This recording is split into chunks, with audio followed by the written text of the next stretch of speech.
At the same time, I want to be clear to folks in this region who are thinking about making that dangerous trek to the United States-Mexico border. Do not come. Do not come. Oh, I'm going to come.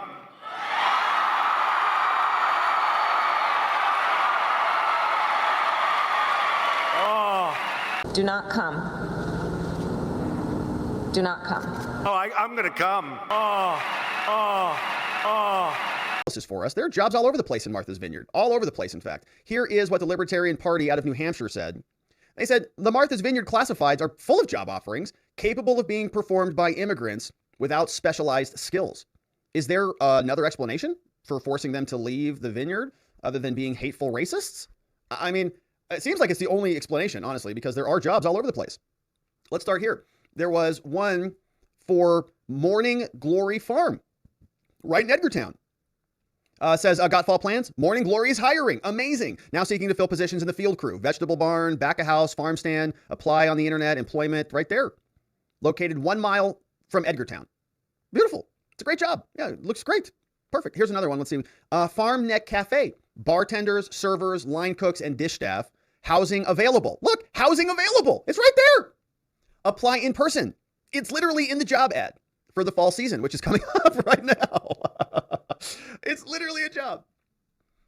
And listen, right? This is just presumptuous, right? I don't know. These people might be, nuclear physicists or something. I don't know. Maybe they're looking, maybe this is, too sort of entry level for them. I don't know.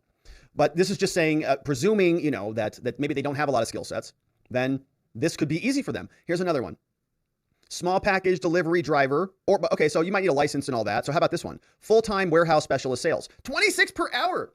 That's good money, man. Plus $500 sign-on bonus for the first week, plus $500 after 90 days, free medical, free dental, long-term disability, paid holidays, paid time off, a boot program. Oh my goodness. Gosh, it's where the pros go. Oh gosh, amazing. So that's a really good deal. And here, let's see this one, last one.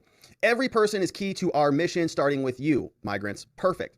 It says, come work for us. Exciting career opportunities are available now, all with strong benefits and highly competitive salaries. MV Community Services, Island-wide Youth Collaborative. Look, family support worker, clinician, full or part-time, or an administrative assistant. And look at this, my friends. Look, bilingual preferred right there.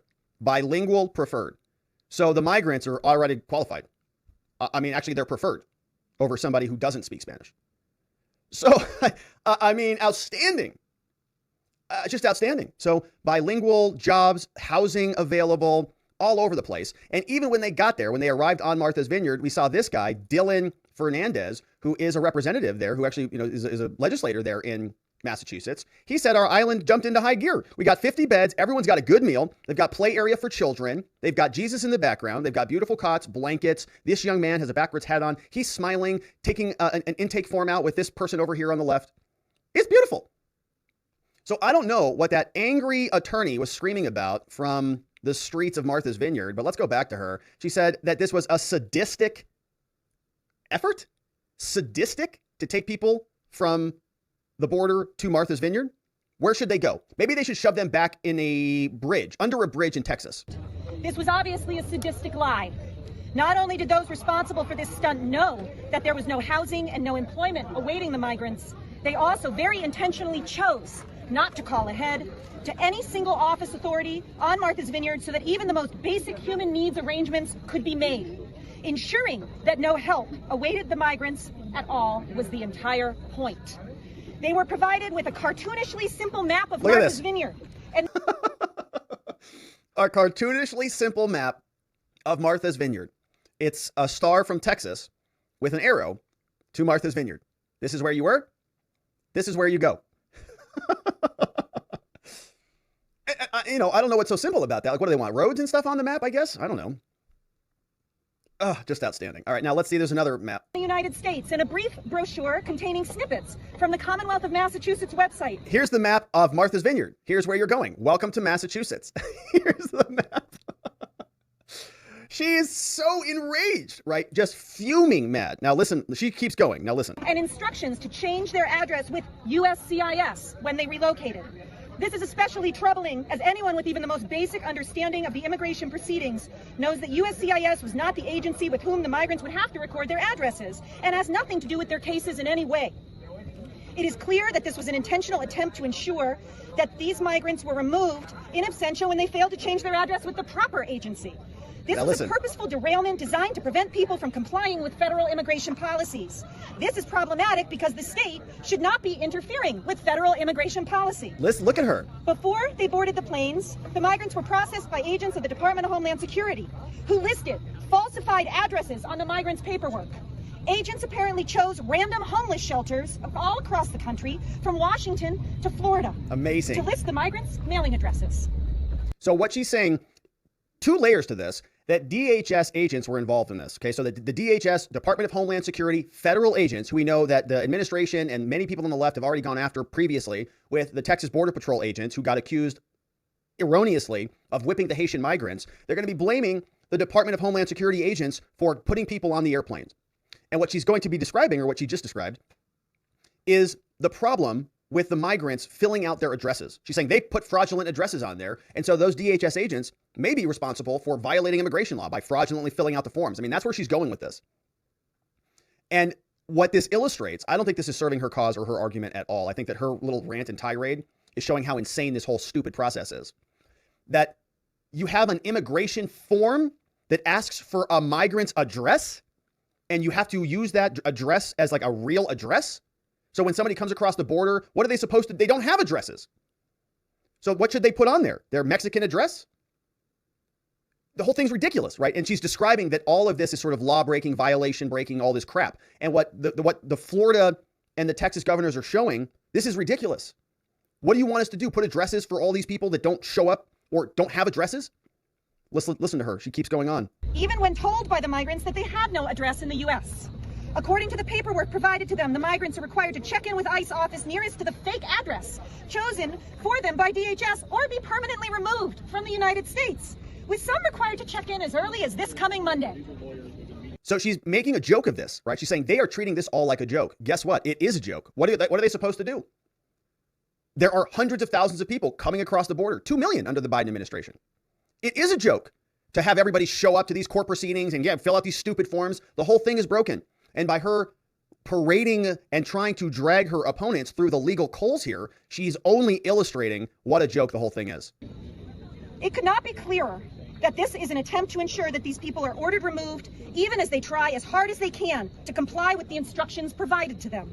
There is no other reason to list as someone's mailing address a homeless shelter in Tacoma, Washington, when they ship him to Massachusetts. Yeah, they should make his address in where? Venezuela? Weirdo?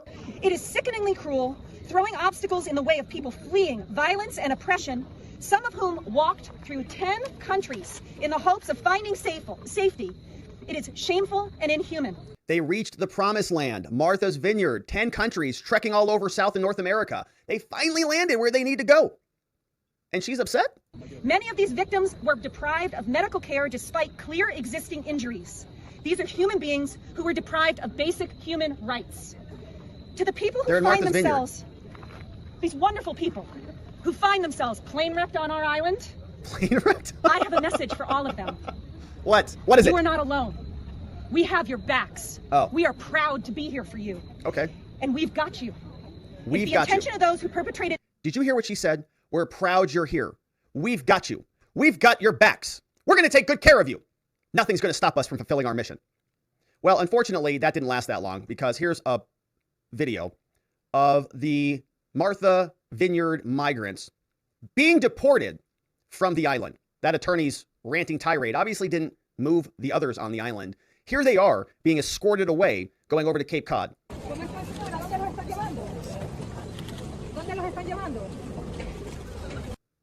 Going away, getting packed up onto the bus, not on my island, not in my backyard. So you can have ranting, hysterical attorneys, but when push comes to shove, they really can't stay here. Here's another resident who gets completely caught. This woman, you can see in this GIF, this moment where these eyes blink. And this is where she gets caught up in the question. They ask her, what's been the biggest challenge? And she says, well, she realizes with multiple blinks, she's going to have to answer this in a way that she doesn't want to have to answer. And it doesn't land well. You can see it. Her heart almost explodes as the words come out of her mouth. So, what are the most difficult challenges right now? the difficult challenges are we have, at some point in time, they have to move from here. They got to go. Right? We cannot, we don't have the services to take care of 50 immigrants, and we certainly don't have housing. We're in a housing crisis as we are on this island, and so we can't house everyone here that lives here and works here. We don't have housing for 50 more people. We don't have the resources. They can't stay here. We don't have 50 beds. They've got to move on. And you can see that moment right here where they get the question and she has to just pause. And there's a big, let's watch it one more time. What are the most difficult challenges? Here it is. The difficult challenges are we have, at some point in time, they have to move from here somewhere else. She didn't want to say it.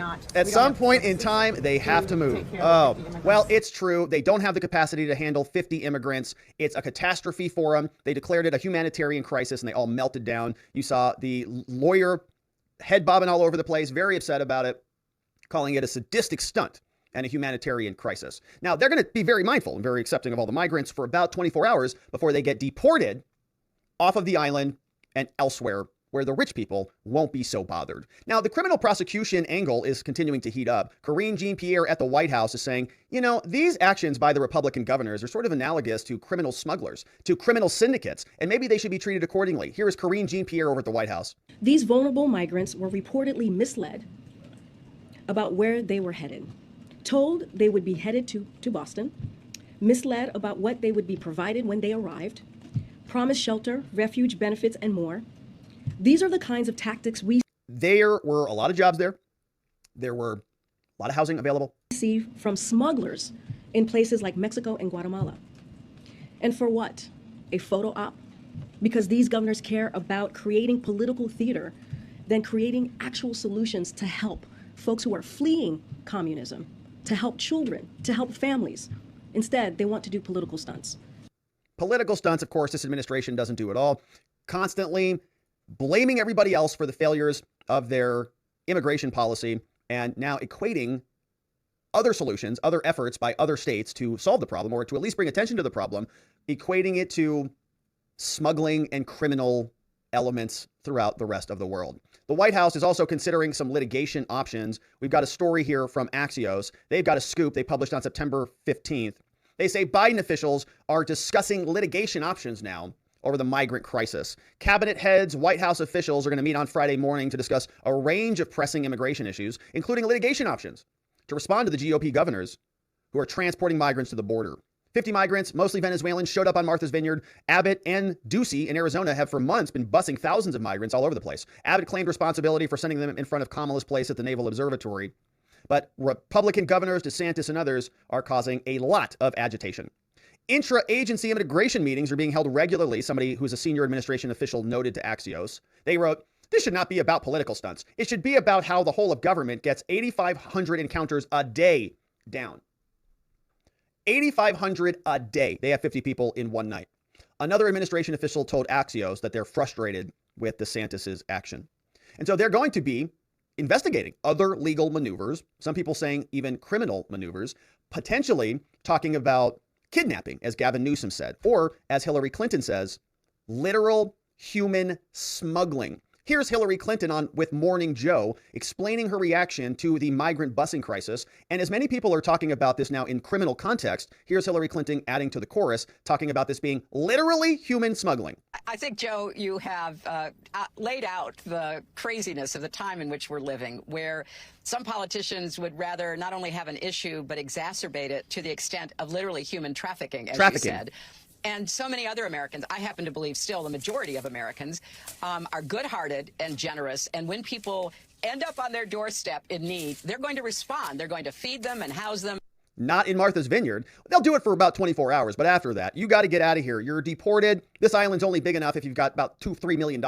If you don't, well, Cape Cod, Massachusetts, or somebody else, somewhere else, maybe a bridge under Texas is much better for you. Hillary Clinton now escalating the conversation, making this about human trafficking, criminal elements of the law now become more relevant when you start using that language. Ron DeSantis responding to all of this, he's saying, I'm very perplexed by all of this. Why are you all so concerned about me sending migrants to your sanctuary cities? You said you wanted them. You created these policies, in fact. So now, why all the commotion after we've happily obliged? I also was a little bit perplexed when I heard that the president is scrambling to get his cabinet together to try to address the fact that you have governors who are helping to relocate illegal aliens to sanctuary cities. Happy to help. You want them. You got them, buddy. He didn't scramble to get his cabinet together when we had millions of people illegally pouring across the southern border. No, he didn't. He didn't Still scramble hasn't. to get his cabinet together when you had 53 migrants die in some trailer in Texas because they were neglected by the federal government.